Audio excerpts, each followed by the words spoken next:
και μετά την άκρος απογοητευτική εικόνα του καμένου μοναστηριού του προφήτη Ηλία, πήραμε το δρόμο της καθόδου. Θέλουμε να γνωρίσουμε τον οικισμό που μένουν οι κάτοικοι του Χελιδωρίου ή Κούτου τον περισσότερο καιρό του έτους. Τα Μετουριάνικα. Το χωριό αυτό βρίσκεται βορειοδυτικά του νομού Κορινθίας και απέχει 2 χιλιόμετρα νοτίως του Δερβενίου. Είναι παιδινός οικισμός, αποτελούμενος από 3 γειτονιές. Οι 2 ανατολικά του Ζαχολίτικου ποταμού και οι άλλοι δυτικά.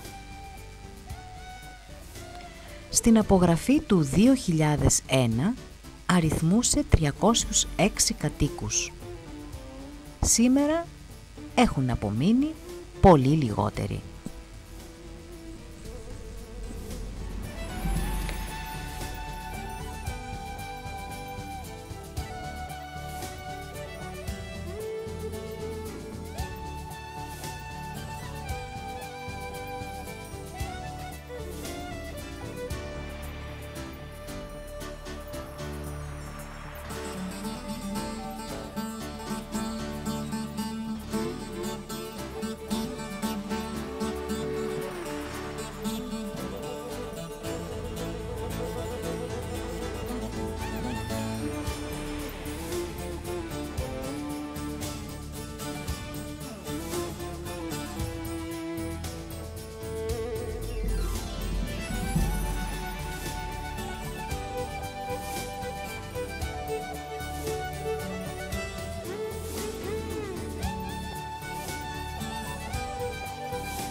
Αφήσαμε, αγαπημένοι μας τηλεθεατές, το χωριό Χελιδόρη και κατηφορήσαμε στα Μετουριάνικα. Είναι ο οικισμός που κατοικείται το χειμώνα, όπως σας είπαμε. Ήρθαμε λοιπόν στα Μετουριάνικα, θα δούμε λίγα πράγματα από το χωριό, αλλά θα καταλήξουμε στο μετόχι του Αγίου Γερασίμου. Εδώ ήταν που σας έλεγα λίγο πιο πριν στον προφήτη Ηλία ότι θα σας έχουμε μια έκπληξη εδώ. Εδώ θα φτιάξουμε κάτι με τις μοναχές του μετοχείου. Θα πάμε να τις γνωρίσουμε, την αδελφή, την ηγουμένη, τη Μαγδαληνή. Γενικά την αδελφότητα νομίζω ότι είναι 5 μοναχές. Θα μας πούν σε λίγο που θα μπούμε μέσα στο μοναστήρι, να μας πούν πόσες καλόγριες είναι εδώ. Βλέπουμε εδώ μια μικρή άποψη του μοναστηριού. Εδώ είναι η είσοδος. Και ξέρετε κάτι, θα πάμε να φτιάξουμε κάτι και πολύ νηστίσιμο, παρακαλώ. Δεν είναι περίοδος νηστείας. Θα μας δείξει μία από τις μοναχές πώς φτιάχνουμε το πρόσφορο. Ήδη έχουν φτιάξει από το βράδυ το προζύμι, έχουν πιάσει το προζύμι, αναπιάσει όπως το λένε, και σήμερα θα μας δείξουν πώς μπορούμε να φτιάξουμε ένα πρόσφορο. Το οποίο δεν σημαίνει ότι είναι μόνο σε περίοδο νηστείας. Το πρόσφορο το φτιάχνουμε όποτε θέλουμε για να το πάμε στην εκκλησία. Και πρέπει να είμαστε υπερήφανες κάποιες νοικοκυρές που μπορούμε και το φτιάχνουμε μόνες μας.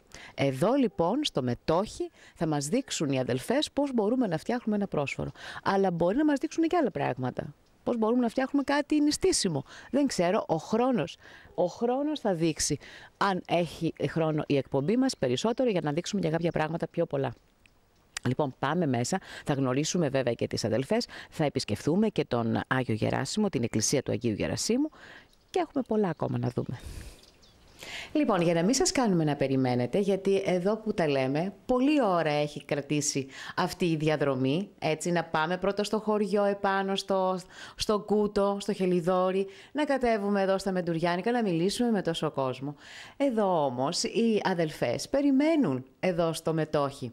Πάμε να τις γνωρίσουμε και να μας φτιάξει η αδελφή Ιγνατία, όπως σας είπα λίγο πιο πριν, το πρόσφορο. Περίοδος νηστείας είναι, όλες οι νοικοκυρές θέλουν να φτιάξουν και να δουν πώς γίνεται το πρόσφορο, και ξέρετε ποια είναι η επιτυχία και ποια είναι η ιδιαιτερότητα, ότι αλλιώς το μαθαίνεις πώς είναι στο μοναστήρι, πώς γίνεται στο μοναστήρι, από τις αδελφές, από τις μοναχές, και αλλιώς να το φτιάξουμε έτσι όπως μας το έχουν πει οι μαμάδες μας, οι γιαγιάδες μας. Λοιπόν, πάμε να γνωρίσουμε τις αδελφές. Είναι η αδελφή Ιγνατία, η οποία, καλημέρα σας, η οποία θα μας φτιάξει το πρόσφορο. Και η ηγουμένη, καλή σας μέρα, ευλογείτε καλημέρα, Κύριος, να είστε καλά. η αδελφή Μαγδαληνή. Θα θέλαμε να πούμε κάποια πράγματα τώρα για το πρόσφορο και μετά θα μας πείτε δύο λόγια για το μοναστήρι. Έτσι. Ωραία. Μια και λοιπόν περιμένουν πάρα πολλές κυρίες να δούνε πώς φτιάχνουμε ένα πρόσφορο αυτή την περίοδο, ειδικά της νηστείας, που θέλουν κάποιες να πάρουν ένα πρόσφορο στην εκκλησία, θα μας πείτε δύο λόγια. Πώς γίνεται? Να πούμε ότι για ένα πρόσφορο χρειάζονται περίπου 700 γραμμάρια αλεύρι κίτρινο. Κίτρινο αλεύρι. Κίτρινο αλεύρι. Έχει σημασία αυτό που το λέμε. Χρειάζεται προζύμι, γιατί συνήθως κάποιες νοικοκυρίες φτιάχνουν και πρόσφορο με μαγιά. Ή προζύμι και μαγιά. Ναι. Το σωστό όμως είναι μόνο προζύμι το πρόσφορο. Λίγο αλάτι, σφραγίδα οπωσδήποτε ξύλινη, γιατί υπάρχουν και... Εδώ είναι η σφραγίδα, να τη δείξουμε. Και με βαθιά, έτσι, να είναι βαθιά, για να αποτυπώνεται και μετά στο πρόσφορο. Αν είναι πολύ ρηχή, δεν θα αποτυπωθεί καλά στο πρόσφορο, οπότε με το φούσκωμα δεν θα φαίνονται τα ίχνη της σφραγίδας. Ωραία. Φυσικά κυκλοφορούν και άλλες σφραγίδες πλαστικές, που δεν είναι σωστό να Δεν είναι δείκνυται αυτές και βέβαια, δεν γιατί και κολλάει στο πρόσφορο, οπότε μετά δεν ξεκολλάει και δεν είναι και το σωστό. Ναι. Ενώ η ξύλινη αδελφή δεν κολλάει εύκολα. Ναι, θα σας δείξουμε πώς ξεκολλάει εύκολα, γιατί συνήθως μπορεί να πετύχουμε το πρόσφορο και όταν πάμε να ξεκολλήσουμε τη σφραγίδα να μας κολλήσει και έτσι θα χαλάσει. Αλλά θέλει μια τεχνική, θα στη δείξουμε πώς γίνεται. Πολλές κυρίες που φοβούνται να το φτιάξουν το πρόσφορο, μπορεί να έχουν και τη σφραγίδα, να τα έχουν όλα τα υλικά, αλλά φοβούνται όμως μήπως και δεν τους πετύχει. Εδώ θα μας δείξετε κάποια πράγματα τα οποία δεν τα ξέρουμε. Οι περισσότερες νοικοκυρές δεν τα ξέρουν. Πώς γίνεται λοιπόν? Καταρχάς, μόνο σκληρό αλεύρι μας είπατε. Μόνο σκληρό αλεύρι, ναι. 700 γραμμάρια για ένα πρόσφορο. Για ένα πρόσφορο. 700 γραμμάρια σκληρό αλεύρι. 1,5 περίπου ποτήρι χλιαρό νερό. Βέβαια, αυτό με το μάτι οι νοικοκυρές καταλαβαίνουν. Όπως το ψωμί μαζιμώνουμε, δεν το ρίχνουμε όλο στην αρχή, λίγο-λίγο. Βλέπουμε πόσο χρειάζεται. Ναι. Αλλά να πούμε όμως ότι το πρόσφορο είναι πολύ σημαντικό να γίνεται. Συνήθως παραγγέλνουμε από φούρνους. Βέβαια, οι άνθρωποι τη δουλειά τους κάνουν, δεν είναι κάτι κακό, αλλά το καλύτερο είναι να το κάνει η νοικοκυρά, με προσευχή, με νηστεία, με εγκράτεια, να είναι καθαρή ψυχή και ψώματι. Καθαρή προσφορά, όπως λέγεται. Και συμβολίζει μάλιστα και εμείς που το κάνουμε το πρόσφορο, τον Ιακήμ και την Άννα, το ζευγάρι αυτό, τις γονείς της Παναγίας που προσέφεραν το πρόσφορο στην εκκλησία, δηλαδή την Παναγία, γιατί το πρόσφορο συμβολίζει την Παναγία, γιατί από την κοιλιά της μέσα βγαίνει ο αμνός. Ο Χριστός δηλαδή, που αυτός θα μεταβληθεί σε σώμα και αίμα, σε σώμα. Και το αίμα είναι ο ίνος που πήγαινε στην εκκλησία. Σωστά. Οπότε κάποια πράγματα που δεν τα ξέρουμε. Πολύ σημαντικό αυτό και πολύ μεγάλη ευλογία για αυτήν ή για αυτόν που φτιάχνει το πρόσφορο. Πολύ ωραία λοιπόν. Θα μας δείξετε λοιπόν πώς το φτιάχνουμε το πρόσφορο και αυτές οι κυρίες που φοβούνται να το φτιάξουν, διστάζουν να το φτιάξουν, εδώ θα δούμε πώς γίνεται. Αν υπάρχουν αποτυχίες, δεν πειράζει, στο πρόγραμμα είναι και αυτές, έτσι δεν είναι? Μα όταν φτιάχνουμε ένα φαγητό πάντα το πετυχαίνουμε από την αρχή ή δεν το πετυχαίνουμε από την αρχή? Θα κάνουμε και δεύτερη δοκιμή και τρίτη. Έτσι λοιπόν και με το πρόσφορο. Είναι πολύ και αρκετές ώρες, γιατί πρέπει να είμαστε στο σπίτι όταν φτιάχνουμε το πρόσφορο, γιατί θέλει ετοιμασία μέχρι να φουσκώσει, είναι αρκετές ώρες μέχρι να ψηθεί πάλι. Ακριβώς, οπότε δεν πρέπει να φύγουμε. Ναι. Γιατί θα μας χαλάσει. Και τότε όλος ο κόπος μένει πάει χαμένος. Ακριβώς. Πολύ ωραία λοιπόν. Επομένως θα πρέπει να δώσουμε μεγάλη σημασία για να φροντίσουμε να γίνει πολύ ωραίο και να είμαστε κι εμείς ικανοποιημένοι ότι κάνουμε κάτι και το πάμε μια προσφορά στην εκκλησία όπως πρέπει να γίνει λοιπόν. Και φυσικά πάντα γίνεται και με προσευχή. Και με προσευχή. Δηλαδή όταν ζυμώνουμε, όταν αρχίσουμε μάλλον το ζύμωμα του προσφόρου, ανάβουμε το κεράκι, βάζουμε θυμίαμα, φυσικά κάνουμε το σταυρό μας, λέμε την προσευχή στο όνομα του Πατρός και του Υιού και του Αγίου Πνεύματος, Βασιλεύ Ουράνιε, το Πάτερ ημών, και κατά τη διάρκεια του ζυμώματος η αδερφή που θα κάνει το πρόσφορο συνέχεια λέει την ευχή «Κύριε Ιησού Χριστέ, ελεησόμαι». Ή που να έχουμε δίπλα ένα βιβλιαράκι, φυσικά δεν είναι και εύκολο, να λέμε τους χαιρετισμούς του Θεοτόκου. Ναι. Δηλαδή πάντα είναι προσευχή όλη την ώρα. Φυσικά δεν θα έχουμε ανοιχτές ούτε τηλεόραση. Εντάξει, εμείς δεν έχουμε τηλεόραση φυσικά, αλλά κάποιες νοικοκυρίες δεν ανοίγουμε τηλεόραση και για να αποσπάται η προσοχή και ζυμώνουμε. Αυτό δεν είναι σωστό, ούτε αράδια και όλα αυτά. Μάλιστα. Έτσι. Και επίσης τα σκεύη που θα έχουμε θα είναι ειδικά για το πρόσφορο. Είναι σημαντικό να μην αυτό. Τα χρησιμοποιούμε για άλλα. Τη λεκάνη δεν θα τη χρησιμοποιήσουμε να φτιάξουμε κουλούρια πασχαλινά. Α, μάλιστα. Μόνο για το πρόσφορο. Το μπολάκι και το προσήμι θα είναι μόνο για το προσήμι. Το μπολάκι το άλλο που θα φυλάξουμε το προσήμι, γιατί πάντα θα φυλάξουμε ένα μέρος από αυτό που θα φτιάξουμε για να το έχουμε για την άλλη φορά. Για την επόμενη φορά, σωστά. Πάντα θα είναι για το προσήμι. Ακριβώς. Δεν θα έχουμε και στο φούρνο θα ψήσουμε και φαγητό και τα πρόσφορα, μόνο τα πρόσφορα. Μόνο τα πρόσφορα, σωστά. Έτσι λοιπόν για να γίνει κάτι ξεχωριστό. Να ξεκινήσουμε? Να ξεκινήσουμε. Θα έρθετε αδελφοί? Ωραία, ελάτε. Κάνουμε ένα σταυρό στη μέση της λεκάνης. Ναι. Σταυρώνουμε το αλεύρι, με λίγα λόγια. Θα ρίξουμε το προζύμι. Εδώ έχουμε το προζύμι, να το δούμε λίγο στην κάμερα. Εδώ, το οποίο το έχετε αναπιάσει, όπως λέμε, από το βράδυ. Το έχουμε βγάλει από το ψυγείο. Ναι, έτοιμο είναι. Το αφήνουμε στη θερμοκρασία δωματίου περίπου 1-1,5 ώρα. Ναι. Και έπειτα θα ρίχνουμε λίγο νεράκι χλιαρό, λίγο αλεύρι, το αναπιάνουμε. Και είναι φουσκώνει αυτό. Λίος, έτσι, ένας χυλός λίος. Ναι. Και θα τα αφήσουμε σχεδόν όλο το βράδυ σε ένα ζεστό μέρος, ή το λίγουμε μια κουβέρτα μάλινη. Και αυτό το πρωί βλέπουμε ότι είναι έτοιμο. Έχει φυσαλίδες και είναι έτοιμο για χρήση. Πολύ ωραία, πολύ ωραία. Λοιπόν, να βάλουμε και το αλάτι. Ένα κουταλάκι.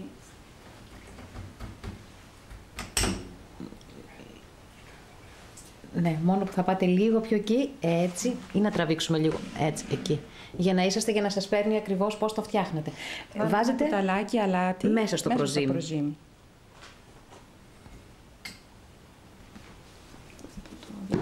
Και όπως είναι, το ρίχνετε μέσα,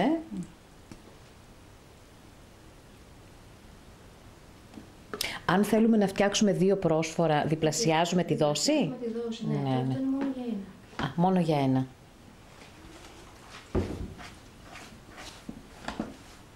Και κάνουμε κινήσεις έτσι ώστε το προζύμι να πάει παντού.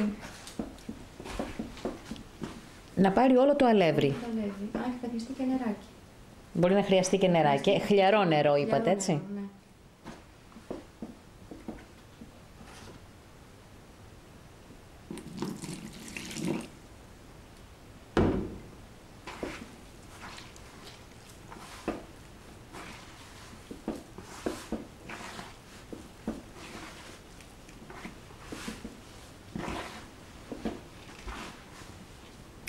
Πρέπει να φτιάχνουν οι γυναίκες πρόσφορο, αδελφοί Μαγδαληνή, να αποφεύγουν, να πηγαίνουν στο φούρνο. Ξέρετε, καμιά φορά σήμερα οι εργαζόμενες γυναίκες δεν προλαβαίνουν και να θέλουν, δεν προλαβαίνουν.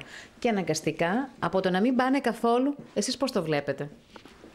Προτιμούν να παίρνουν από το φούρνο, από το να μην πάνε καθόλου. Και από ό,τι βλέπω, οι περισσότερες το κάνουν αυτό. Λίγες είναι αυτές που φτιάχνουν πρόσφορο σήμερα. Καλύτερα όμως να ετοιμάσουμε εμείς πρόσφορο. Δεν είναι λίγες ώρες σε όλη τη διάρκεια της εβδομάδας να μην μπορούμε να φτιάξουμε. Χρειάζονται όμως κάποιες ώρες μια μέρα που μπορούν να ασχοληθούν με το πρόσφορο, όπως είπατε. Θα μπορεί να βοηθήσει και ο σύζυγος. Ναι. Δεν είναι μόνο της γυναίκας.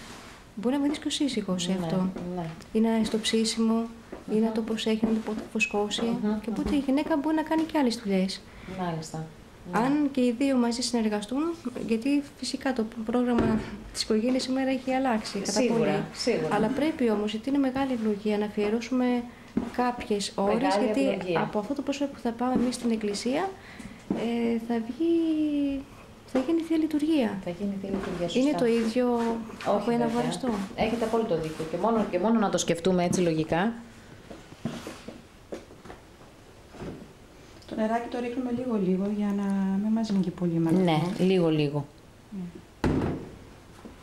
Αυτό μετά μόλις το ζυμώσετε, πρέπει να το αφήσετε να φουσκώσει, έτσι. Θα τα αφήσουμε λίγο να ξεκουραστεί αυτό το ζυμώσουμε. Πριν ακόμα κάνουμε την παλίτσα για να τη βάλουμε μέσα στο ταψάκι, θα αφήσουμε κάνα δεκάλεπτο να ξεκουραστεί η ζύμη. Έπειτα αφού το σφραγίσουμε, είναι έτοιμο, θα το αφήσουμε μέχρι να φουσκώσει. Το αφήνετε μέχρι να φουσκώσει περίπου 2-3 ώρες. Περίπου 3 ώρες, το δούμε. Θα φτάσει δηλαδή όπως είναι το ταψάκι εδώ, θα το βάλουμε μέχρι εδώ περίπου. Δηλαδή να μην υπερέχει τις επιφάνειες. Γιατί αυτό θα φουσκώσει από μόνο του. Να ξεκλείσει, θα βγει έξω. Ωραία. Θα το βάλουμε στην κουβέρτα τη μάλινη, να το σκεπάσουμε φυσικά επάνω μια καθαρή πετσέτα. Και αυτή η πετσέτα πάλι θα είναι ειδική για το πρόσφορο. Γιατί θα σκουπίσουμε τα πιάτα μας, τα ποτήρια μας με αυτή την πετσέτα του προσφόρου. Θα το σκεπάσουμε τη μάλινη κουβέρτα και οπότε θα το πρέπει να φουσκώσει. Να φουσκώσει και να ψηθεί. Το ξαναβλέπουμε και σίγουρα είναι έτοιμο. Είναι στις 3 ώρες περίπου. Οπότε θα έχουμε ήδη πριν προθερμάνει το φούρνο στους 200 βαθμούς, χωρίς αερόθερμο, χωρίς αέρα δηλαδή, πάνω κάτω. Από τις τάσεις πάνω κάτω, χωρίς αέρα. 200 βαθμούς. Περίπου ένα τέταρτο θα έχει ζεσταθεί ο φούρνος, θα βάλουμε το πρόσφορο μέσα, θα το σταυρώσουμε 3 φορές και έπειτα θα το κατεβάσουμε, μετά από ένα τέταρτο θα κατεβάσουμε στους 180 βαθμούς. Έπειτα πάλι από ένα τέταρτο θα το αφήσουμε στους 180 βαθμούς και θα σκεπάσουμε και θα προσφορώσουμε μια πετσέτα. Χαρτοπετσέτα. Απλή, χαρτοπετσέτα. Ναι. Και αυτό γιατί το κάνουμε, γιατί δεν θα μας καεί το πρόσφορο. Θα δείτε μετά. Με τη χαρτοπετσέτα που το καλύψετε δεν καίγεται. Κάνει είδος φουσκαλίτσες γύρω-γύρω σκούρες, που σημαίνει ότι έχει καεί. Δεν χρειάζεται να βάλουμε λαδόκολλα ή αλουμινόχαρτο ή κάτι τέτοιο. Και αυτό κάνει. Αυτό γίνεται. Αλλά εμείς βάζουμε να πούνε πιο απλό. Και πολύ πιο εύχριστο. Ναι. Δεν καίγεται η χαρτοπετσέτα. Όχι, δεν καίγεται. Χωρίς αέρα δεν καίγεται. Ναι, γιατί με τον αέρα με τον αέρα φεύγει. Όπως το αλουμινόχαρτο θα φεύγει. Έτσι. Η χαρτοπετσέτα δεν πηγαίνει πουθενά. Οπότε ωραία. μετά περίπου από μία ώρα θα δούμε όπως είναι σκεπασμένο, θα κλείσουμε το φούρνο και θα δούμε ότι είναι το πρόσφορο μας έτοιμο. Πολύ έτσι ωραίο σε χρώμα, ψημένο και από πάνω και από κάτω. Περίπου μία ώρα δηλαδή θέλει στο φούρνο. Ψήσιμο, ναι. Μία ώρα στο φούρνο. Με αυτές όμως τις διαβαθμίσεις της θερμοκρασίας που είπαμε. Ναι, όπως είπατε. Παίζει ρόλο. Πολύ ωραία. Και να πούμε και για το ταψάκι, αν θέλετε. Ναι, κάτι μου είπατε λίγο πιο πριν με το κερώνετε, μου είπατε. Κάποιες νοικοκυρές βάζουν που είναι και φυσικά εύκολο. Να το δούμε λιγάκι. Αυτό είναι κερωμένο. Είναι κερωμένο. Θα μας εξηγήσει τώρα η αδελφή. Σημαίνει ότι σε ένα ταψάκι, αυτό βέβαια είναι 19 εκατοστά. Το ταψάκι, για αυτό το πρόσφορο. Είναι για το πρόσφορο αυτό το συγκεκριμένο. Βάζουμε στη μέση ένα κεράκι μικρό. Καθαρό κερί. Και αυτό το βάζουμε πάνω στο γκαζάκι. Εμείς σε γκάζ αν έχουμε. Ναι. Βέβαια φυσικά το ταψάκι θα καίει. Θα τρίσουμε μια πετσετούλα και αυτό το κομματάκι με το κερί θα λιώσει, θα γίνει σαλαδάκι. Και οπότε θα το κάνουμε έτσι. Να πάει σε όλη την επιφάνεια. Σε όλη την επιφάνεια και στα τυχώματα γύρω-γύρω για να μας κολλήσει. Όταν λοιπόν φτιάξουμε το πώς το βάλουμε μέσα και δεν μας επιτύχει η σφραγίδα, για παράδειγμα, θα το ξαναβγάλουμε το πρόσφορο έξω, το βάλουμε στη λεκάνη και το ξαναβάλουμε μέσα, το σφραγίσουμε και αυτό τι καλό έχει το κερί. Δεν αφήνει υποτυπώματα στο. Ενώ το λάδι αφήνει. Το λάδι θα αφήνει, θα φαίνεται σαλαδωμένο. Σαλαδωμένο και δεν είναι ωραίο. Ακριβώς. Γι' αυτό προτείνουμε. Αυτή είναι η ιδιαιτερότητα. Είναι κάτι που δεν το ξέραμε λοιπόν. Είναι με το κερί. Λάδι, αλλά αν δεν μας πετύχει, το ξαναβγάλουμε πάλι έξω. Έτσι. 1, 2. Πόσες φορές για να μας πετύχει και η σφραγίδα. Πολύ ωραίο, πάρα πολύ ωραίο. Αυτό δεν το ξέραμε, το γνωρίσαμε και αυτό.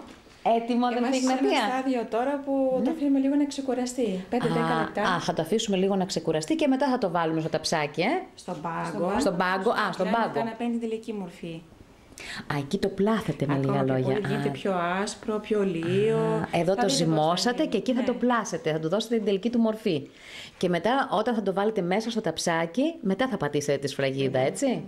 Και καλό είναι να μην πατάμε αμέσως στη σφραγίδα. Ναι. Συνήθως, άμα έχουμε εμείς που ζυμώνουμε όχι μόνο ένα πρόσφορο και 2 και 3 πρόσφορα, όταν το έχω βάλει το πρόσφορο στο ταψάκι και είναι έτοιμο για σφραγίδα, δεν πατάω αμέσως στη σφραγίδα. Ετοιμάζω το δεύτερο πρόσφορο και όταν είναι έτοιμο αυτό για σφραγίδα, τότε πατάω τη σφραγίδα στο πρώτο. Έχει ξεκουραστεί ναι, το μεταξύ. Λιγάκι είναι να πατηθεί πιο καλά η σφραγίδα. Αυτά είναι τα μυστικά, τα μικρά μυστικά. Πολλά μυστικά, πραγματικά πολλά μυστικά που δεν τα ήξερα και φυσικά μπορεί να μην τα ξέρανε και πολλές φίλες τηλεθεάτριες που μας βλέπουν. Ωραία, το αφήνουμε λοιπόν να ξεκουραστεί και μετά από λίγο θα το δώσουμε την τελική του μορφή. Θα βάλουμε κάτω στον πάγκο σας. Πολύ ωραία. Πάρα πολύ ωραία. Μέχρι να ξεκουραστεί όμως, θα ήθελα να μου πείτε έτσι 2 λόγια για εσάς. Πόσο καιρό είσαστε εδώ? Είμαστε 11 χρόνια, θα κλείσουμε φέτος. Είσαστε 11 χρόνια. Βέβαια θα περάσουμε μετά και στο ναό, να μας πείτε έτσι 2 λόγια για τον Άγιο Γεράσιμο. Εμείς πήγαμε, επισκεφθήκαμε πάνω το μοναστήρι. Το καμένο μοναστήρι, το κατεστραμμένο μοναστήρι. Μιλήσαμε με τον κύριο Δημήτρη που έχει γράψει ένα πολύ ωραίο βιβλίο, το ιστορικό. Αφιέρωσε πάρα πολύ χρόνο γιατί έτσι όπως το ξεφίλησα το βιβλίο και το είδα, έχει πολλά στοιχεία, πράγματα τα οποία δεν τα βρίσκεις εύκολα και αφιέρωσε από ό,τι μου είπε πάρα πολύ χρόνο. Αξίζει λοιπόν τον κόπο να αφιερώσουμε κι εμείς λίγο χρόνο να μιλήσουμε. Πήγαμε, τα επισκεφθήκαμε τα κατεστραμμένα, 12 χρόνια είναι έτσι το μοναστήρι. Δεν υπάρχει κάποιο κελί και μάλιστα το καλοκαίρι που γίνεται η πανήγυρη στο Προφητηλία, γιατί είναι 20 Ιουλίου, ανεβαίνουμε πάνω. Φυσικά πηγαίνουμε και πιο συχνά επάνω, όταν ο καιρός είναι καλύτερος, τώρα την άνοιξη δηλαδή. Το χειμώνα ο δρόμος, όπως είδατε, είναι πολύ δύσκολος. Κατεστραμμένος εντελώς. Τα αυτοκίνητα με πολύ δυσκολία πηγαίνουν. Πάρα πολύ ακόμα δύσκολο. Και το καλοκαίρι πρέπει να είναι ψηλά, γιατί βρίσκουν από κάτω κοδρώνες και πέτρες. Ο δρόμος κατεστραμμένος εντελώς. Και μακάρι να υπήρχε ένα κελί για να μέναμε μόνιμα. Μένουμε τώρα στο Μετόχι τόσα χρόνια γιατί δεν υπάρχει κάποιο μέρος να μένουμε στον Προφήτη. Και φυσικά είναι το μοναδικό μοναστήρι στην Κορινθία το οποίο είναι σε αυτή την κατάσταση τόσα χρόνια. Και παρόλο το ότι το έχουν επισκεφθεί και διάφοροι και νομάρχες πριν, μιλάμε τώρα για 12 χρόνια, και δήμαρχοι και περιφερειάρχης έχει έρθει και ο Δεσπότης, ο Σεβασμιώτος Διονύσιος το επισκέφτεται κάθε φορά στην εορτή του Προφήτη Ηλία. Κάποιος δεν έχει ευαισθητοποιηθεί όλα αυτά τα χρόνια να γίνει κάτι, έστω ένα τμήμα του μοναστηριού, όπως λέτε κι εσείς? Όλοι είναι αρρωγοί, και ο Σεβασμιότατος και ο κ. Στατούλης που είναι τώρα περιφερειάρχης, και μάλιστα από αυτόν είχε ξεκινήσει το 2005-2004. Είχε έρθει στο μοναστήριο ως υπουργός πολιτισμού, είχε δει το χάλι που υπάρχει και όταν τον είχαμε επισκεφτεί βέβαια πριν έρθει στο μοναστήρι μας, όταν λέμε σε κάποιον και σε εσάς και σε κάποιον άλλο ότι το μοναστήρι μας είναι καμένο, δεν υπάρχει κάτι, θέλουμε τη βοήθειά σας. Και ναι, εντάξει, ό,τι μπορούμε θα βοηθήσουμε για παράδειγμα, αλλά αν το δει ο άλλος, όπως και ο κ. Στατούλης που το είδε και ευαισθητοποιήθηκε όπως λέτε, από τότε ξεκίνησε να μπούμε σε κάποιο πρόγραμμα ευρωπαϊκό για να τουλάχιστον να ξεκινήσει ένα μέρος. Έστω ένα τμήμα. Ξεκίνησε, μπήκαμε σε κάποιο πρόγραμμα και το 8 που έγινε η δημοπρασία, ανέλαβε εργολάβος το έργο, ένα μέρος, ένα τμήμα. Δεν ξέρω τι έγινε, πάντως δεν ξεκίνησε κάτι, μας απένταξαν από το έργο και τώρα φυσικά προσπαθούμε να μπούμε στο ΕΣΠΑ μήπως ξεκινήσει κάτι, ένα μέρος. Γιατί από μόνοι μας είναι πάρα πολύ μεγάλο το ποσό και δεν μπορούμε να κάνουμε κάτι. Πολύ μεγάλο το ποσό. Όλοι θέλουν να βοηθήσουν, πάρα πολλοί φορείς, αλλά αν δεν γίνει κάποια αρχή, νομίζω ότι δεν μπορούν και από μόνοι τους να κάνουν κάτι. Γιατί είναι πολύ μεγάλο το ποσό. Είναι διατηρηταίο μνημείο και πρέπει να ξαναγίνει όπως θα είναι. Που αυτό σημαίνει ότι στοιχίζει. Σίγουρα στοιχίζει, αλλά όταν εμείς επισκεπτόμαστε τόσα μέρη και βλέπουμε πολυτελείς ναούς και βλέπουμε να σπαταλώνται πάρα πολλά χρήματα για να φτιάξουμε πολυτελείς ναούς, τους οποίους εδώ που τα λέμε δεν τους έχουμε και τόσο ανάγκη, αδελφοί Μαγδαληνοί, τόσο πολυτελείς ναούς για να μπορέσουμε να μπούμε να προσευχηθούμε, έτσι δεν είναι?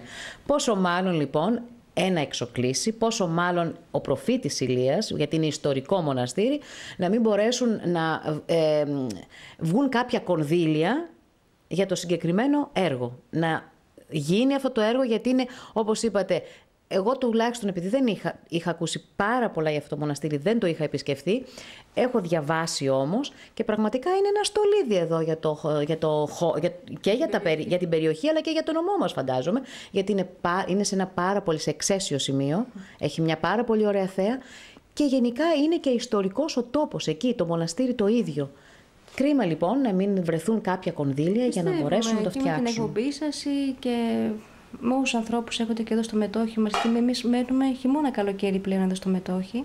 Αν και παλιότερα οι μοναχές ξεχειμώνιασαν μόνο εδώ, δηλαδή τέτοια εποχή το Μετόχι ήταν πάντα κλειστό. Τέτοια εποχή. Ανεβαίνατε πάνω στον προφήτη. Ανεβαίναν οι μοναχές. Εμείς δεν είχαμε. Ήρθαν μετά τον άλλο χρόνο. Μόνιμα πλέον εδώ. Και πιστεύουμε κάτι να γίνει, να ξεκινήσει. Ευχόμαστε ο προφήτης να βοηθήσει. Ευχόμαστε ο προφήτης, αλλά μόνο με τις προσευχές δεν γίνεται. Συν Αθηνά και χείρα κίνη, έλεγαν οι αρχαίοι μον πρόγονοι. Λοιπόν, ξεκουράστηκε, αδελφή Ιγνατία. Ωραία, αφού το αφήσαμε να ξεκουραστεί, λοιπόν, ας το κουράσουμε πάλι. Τώρα δεν χρειάζεται πλέον η λεκάνη, θα το βάλουμε πάνω στον πάγο. Ωραία. Βάλουμε τη λεκάνη.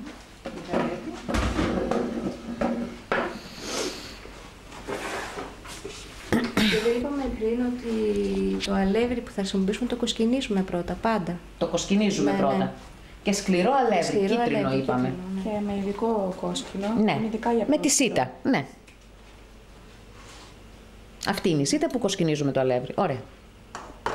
Τώρα από την ποσότητα αυτή έκοψα ένα κομματάκι προζύμι, το οποίο είναι περίπου 200 γραμμάρια αυτό. Ναι, το οποίο το κρατάτε θα για... Θα το ζυμώσω λιγάκι. Αυτό είναι, το κρατάμε για προζύμι, έτσι. Ωραία. Αυτό λοιπόν το κρατάτε, το βάζετε στο ψυγείο. Το βάζουμε απ' έξω μέχρι να φουσκώσει, εκτός ψυγείου. Και να φουσκώσει το διατηρούμε στο ψυγείο. Α, ωραία. Και την άλλη φορά που θα ζυμώσουμε, θα ωραία. Και έτσι όπως είναι, το βάζω μέσα στο ειδικό ταπεράκι που φυλάω το προζύμι. Ωραία. Μόνο για το προζύμι, δεν χρησιμοποιώ κάτι μόνο άλλο. για το προζύμι, ωραία. Και το αφήνετε εκεί να φουσκώσει αυτό και μετά το βάζετε στο ψυγείο σας. Πολύ ωραία. Και όταν θα το ξαναχρειαστείτε θα το βγάλετε, όπως είπαμε, με την γνωστή διαδικασία για να φτιάξετε το άλλο πρόσφορο.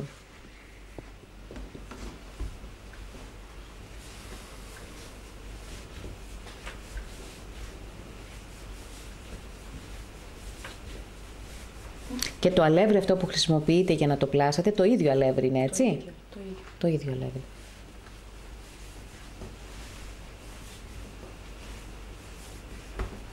Εγώ πάντως μέχρι ώρες δεν το είδα να είναι πολύ δύσκολο και κάτι ακατόρθωτο. Μπορούμε να το φτιάξουμε. Κοιτάω και λίγο μπροστά να δω τι γίνεται εδώ. Ναι, είναι, αν είναι λίγο. Μην έχει κομματάκι από ζυμάρι, ξέρω.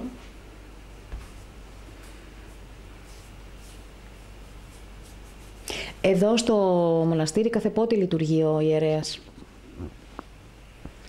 Έχουμε το Σάββατο Θεία Λειτουργία με έναν ιερέα που έρχεται από τον Άνω Αιγιαλό, ο οποίος δεν έχει Θεία Λειτουργία στο ναό του εκείνη την ημέρα. Εννοείται κάθε Σάββατο?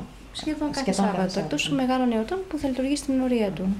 Και κάθε Κυριακή, δεν είναι πάντα κάθε Κυριακή, έναν συνταξιούχο από το Αίγιο. Α, έρχονται όλοι από... δεν έρχονται από την Κορινθία δηλαδή. Είναι λιγοστοί ιερείς γενικά στην δική μας περιφέρεια. Ναι, το ξέρουμε. Και εμείς έχουμε βρει εδώ και 3 χρόνια, με την ευλογία βέβαια του Σεβασμιωτάτου, αυτόν τον ιερέα που τον φέρουμε και μας έρχεται κάποιες Κυριακές εδώ. Ναι, κάθε Κυριακή όμως όχι. Όχι κάθε Κυριακή, ναι. Μάλιστα. Το δαχινάκι ασπρίζει και παίρνει την δική μορφή. Θα είναι έτοιμο τώρα. Πάρα πολύ ωραία.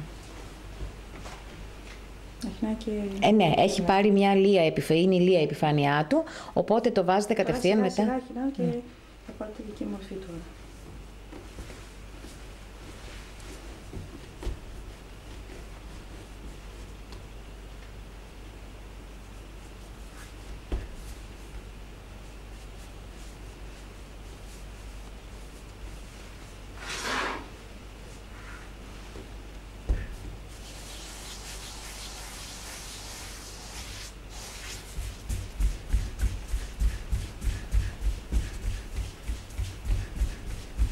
Του δίνεται ένα σχήμα στρογγυλό από ό,τι βλέπω.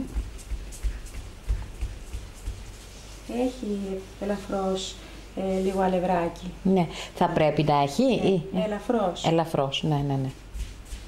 Και τώρα είναι έτοιμο να το πάμε μέσα στο ταψί. Έτοιμο. Μετά, Πολύ ωραία. το πλέον να πάει στα τυχώματα του ταψιού.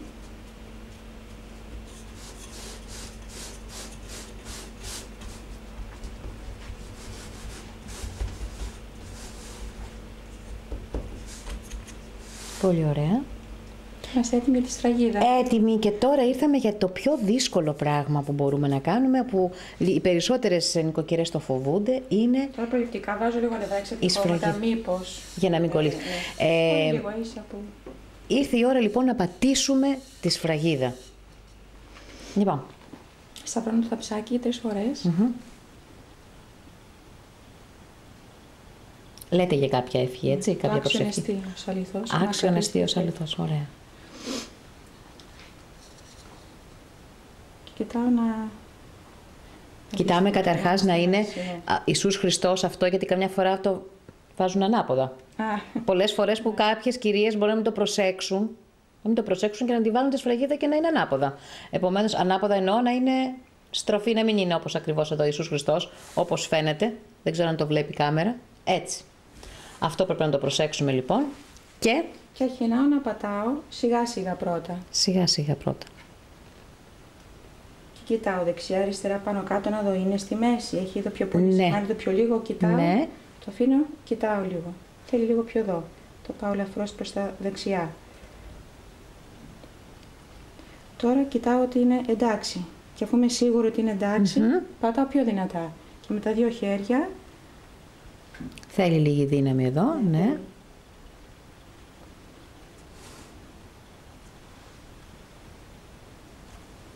Και τώρα σιγά σιγά θα αρχίζει να τη βγάλουμε, ναι. Και να πούμε ότι δεν πρέπει να υπερχειλήσει το σημάδι αυτό που εξέχει. Πάνω από τη σφραγίδα. Μετά δεν θα μπορούμε να το ξεκολλήσουμε τη σφραγίδα και θα μας χαλάσει.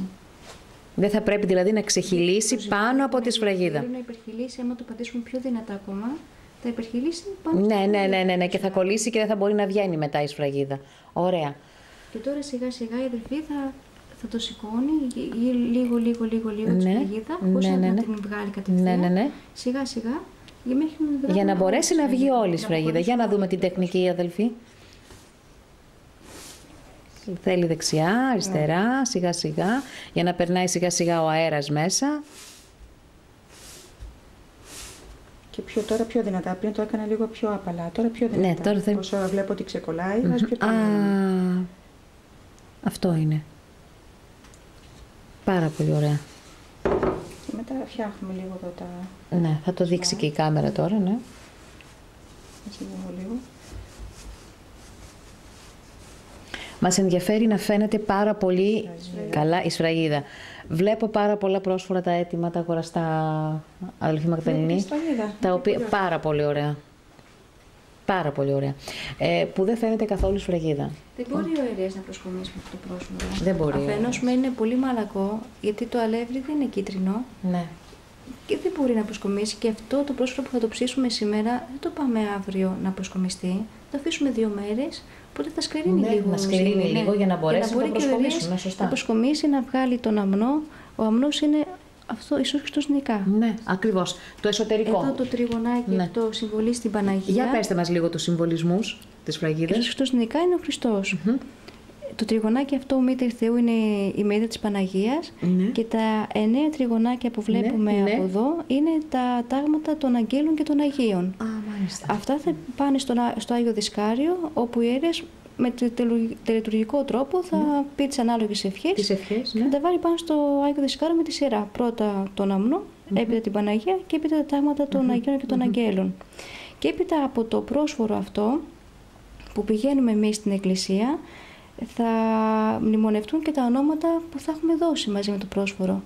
Και ξεχάσαμε πριν να πούμε ότι στη διάρκεια του ζυμώματος μνημονεύουμε από μέσα μας τα μέλη της οικογένειας, τα μέλη της αδερφότητος, τους γονείς μας, τους συγγενείς μας, αυτούς που μας παρακαλούν να κάνουμε προσευχή και τους κεκοιμημένους μας ακόμα. Δηλαδή όσο ζυμώνουμε, λέμε τις προσευχές, και λέμε υπέρ υγείας τον δούλο σου τάδε, από μέσα μας, ή ανάπαυσον και τους δούλους σου τάδε.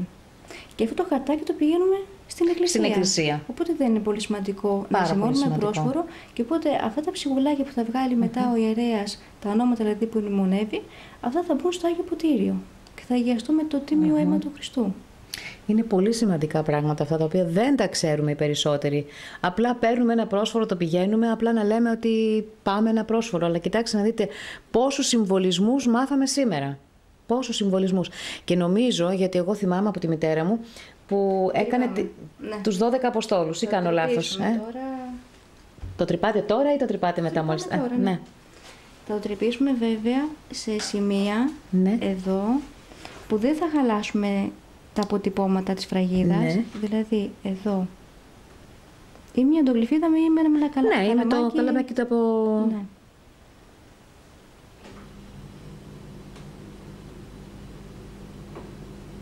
Και εμείς κάνουμε και εδώ άλλες 4 τρύπες. Και είναι αρκετές. Εγώ το ήξερα αλλιώς βέβαια. Γύρω. Ναι. Εγώ το ήξερα από τη μητέρα μου που κάνει γύρω-γύρω και συμβολίζει τους 12 Αποστόλους. 12 τρύπες. Δεν είναι λάθος. Που συμβόλιζε τους 12 Αποστόλους. Γιατί αρκούν να βγει ο αέρας. Ναι. Έπειτα το σκεπάζουμε με μια πετσετούλα. Με μια πετσετούλα. Και θα μείνει. Και θα μείνει έτσι στην κουβέρτα σκεπασμένο. Μέχρι να... σε ζεστό μέσο μέχρι να φουσκώσει. Την κουβερτούλα, πολύ ωραία. Σε ζεστό μέρος λοιπόν και με μία κουβέρτα να μείνει περίπου πόση ώρα? 3 ώρες όπως είπαμε. Το σταυρώνετε, πάρα πολύ ωραία. Να φουσκώσει. Είπαμε τι συμβολίζει ένα πρόσφορο. Αυτή την περίοδο πριν από το Πάσχα, αλλά και όχι μόνο τώρα, απλά και μόνο επειδή βρισκόμαστε στην περίοδο του Πάσχα, πολλοί κάνουν κάποια ευχέλαια στο σπίτι τους. Είναι ευλογία το να γίνεται ευχέλαιο αυτή την περίοδο. Στο ευχέλαιο ξέρουμε ότι βάζουν αλεύρι. Ναι. Έτσι. Πρέπει να είναι το αλεύρι που θα χρησιμοποιήσουμε για το πρόσφορο. Αυτό ακριβώς. Εκεί ήθελα να καταλήξω. Σκληρό αλεύρι. Θέλει αλεύρι. Και αυτό που είναι ευλογημένο πριν από το ευχέλαιο, το μυστήριο του ευχελαίου, το αλεύρι, αυτό το αλεύρι θα φτιάξουμε το πρόσφορο. Οπότε θα είναι το κατάλληλο αλεύρι. Ακριβώς. Επομένως, γιατί πολλές κυρίες δεν το ξέρουν αυτό, κάνουν ένα ευχέλαιο και παίρνουν αλεύρι, ό,τι αλεύρι να είναι, και μετά μπορούν να το χρησιμοποιήσουν να φτιάξουν και ένα κέικ, παραδείγματος χάρη. Δεν γίνεται αυτό έτσι σωστό. Αυτό το αλεύρι θα πρέπει να είναι, όπως είπε η αδελφή προηγουμένως, σκληρό, κίτρινο αλεύρι, για να γίνει το πρόσφορο. Μετά από το ευχέλαιο δεν υπάρχει καλύτερη ευλογία, να γίνει πρόσφορο και να γίνει και η λειτουργία, έτσι δεν είναι? Επίσης κάτι άλλο που γνωρίζω, την Μεγάλη Πέμπτη, κάποιοι ιερείς κόβουν όλη τη σφραγίδα και την δίνουν, και αυτό είναι μια ξεχωριστή ευλογία. Την δίνουν σε αυτόν που έχει κάνει το ευχέλαιο, την δίνουν όλη τη σφραγίδα. Το γνωρίζετε αυτό και τι συμβολίζει? Δεν γνωρίζουμε κάτι γι' αυτό. Ναι. Κάποιοι ιερείς το κάνουν αυτό, αλλά πρέπει να έχεις μέσον για να πάρεις όλη τη σφραγίδα. Δηλαδή να απαιτήσεις όλη τη σφραγίδα, γιατί δεν ξέρω τι ακριβώς. Και αυτό έλεγα, μήπως το γνωρίζετε, να μας πείτε τι συμβολίζει. Το πρόσφορο που θα φτιάξουμε, και κάποιος που όταν πηγαίνει πρόσφορο στην εκκλησία θα πάρει το ύψωμά του. Ναι, αυτό το ξέρουν. Ναι. Αλλά για όλη τη σφραγίδα, ειδικά το ευχέλαιο, και το δίνουν τη Μεγάλη Πέμπτη, από ό,τι ξέρουμε. Λοιπόν, εντάξει, αυτά τα πράγματα δεν τα μπορούμε να τα γνωρίζουμε έτσι. Απλά εμείς τα έχουμε βρει από τους γονείς μας, από τους παππούδες μας, από τις γιαγιάδες μας, αλλά δεν ξέρω κατά πόσο μπορεί να ισχύει και τι συμβολίζει κάτι τέτοιο. Όμως μας είπατε κάποια πράγματα τα οποία δεν τα ξέραμε όσον αφορά το πρόσφορο και πώς πρέπει να προετοιμαζόμαστε. Δεν είναι δύσκολο. Δεν είναι καθόλου δύσκολο. Αξίζει να προσπαθήσουμε όσοι δεν έχουν ετοιμάσει ποτέ πρόσφορο. Και μια αποτυχία δεν είναι κάτι. Δεν είναι κάτι, ακριβώς. Έτσι ακριβώς. Μα έτσι όπως το είδα εγώ και έτσι όπως το έφτιαξε η αδελφή Εγνατία, δεν ήταν κάτι το δύσκολο και το ακατόρθωτο. Έχουμε δει πολλά πράγματα μέσα από την εκπομπή μας και εσείς, αγαπημένες φίλες, έχετε δει τόσα δύσκολα να φτιάχνουμε εμείς οι νοικοκυρές. Τι είναι λοιπόν ένα πρόσφορο? Αρκεί να κάνουμε όλο αυτό το τελετουργικό, γιατί αξίζει, όπως το είπε και η αδελφή Μαγδαληνή εδώ, να κάνεις την προετοιμασία, να ανάψεις το κεράκι σου, να βάλεις το λιβανάκι σου, και ειδικά τέτοιες μέρες να γινόμαστε λίγο πιο κατανοητικοί. Έτσι, για να καταλαβαίνουμε ότι αυτό που κάνουμε, το φτιάχνουμε, το κάνουμε γιατί όχι το κάνουμε αγκαρία, το κάνουμε γιατί θέλουμε να το προσφέρουμε, και οπωσδήποτε είναι υπερηγείας των ανθρώπων του σπιτιού μας και όσων ανθρώπων αγαπούμε. Θα ήθελα να σας ευχαριστήσω για το κομμάτι αυτό. Θα το δούμε ψημένο. Θα το δούμε, ναι. Θα το δούμε ψημένο σε λίγο. Εμείς όμως μέχρι να φουσκώσει το πρόσφορο για να μπει στο φούρνο να ψηθεί, έχουμε να κάνουμε και κάποια άλλα πράγματα. Εδώ κάπου θα ήθελα να ευχαριστήσω εσάς και θα το δούμε μετά ψημένο, έτσι. Ναι. Να είστε καλά, σας ευχαριστώ πολύ. Πάμε λοιπόν.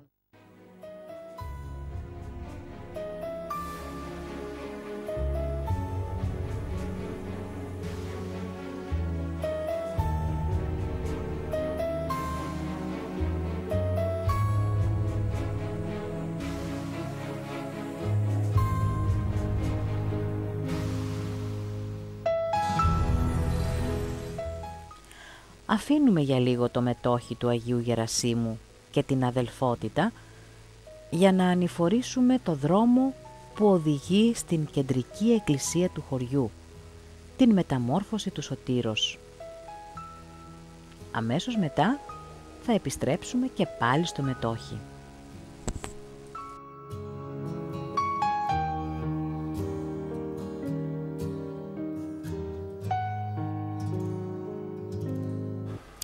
Επισκεφθήκαμε την κεντρική εκκλησία των Μεντουριάνικων. Είναι η εκκλησία που είναι αφιερωμένη στην μεταμόρφωση του Σωτήρα. Θα μιλήσουμε πρώτα απ' όλα με την ψυχή, όπως μας είπαν, της εκκλησίας εδώ, τον κύριο Μπούζα, ο οποίος είναι και επίτροπος, είναι και ψάλτης. Τα πάντα είσαστε δηλαδή για τον Ιερό Ναό, έτσι. Τι να κάνω, αν φύγω εγώ και ο παπάς, έκλεισε η εκκλησία. Έχετε ιερέα μόνιμο εδώ? Σχεδόν ναι. Έχει πάρει σύνταξη, αλλά έρχεται. Ναι. Είναι από το Βέλο. Α, είναι από το Βέλο. Και λειτουργεί η εκκλησία κάθε Κυριακή? Επειδή ο ιερέας είναι ηλικιωμένος, περίπου θα τα πούμε, δεν τον φέρνουμε κάθε Κυριακή. Του λέμε να έρχεται κάθε Δεύτερη. Δηλαδή, οπότε κανονίσει η Επιτροπή, εδώ η Επιτροπή. Ναι.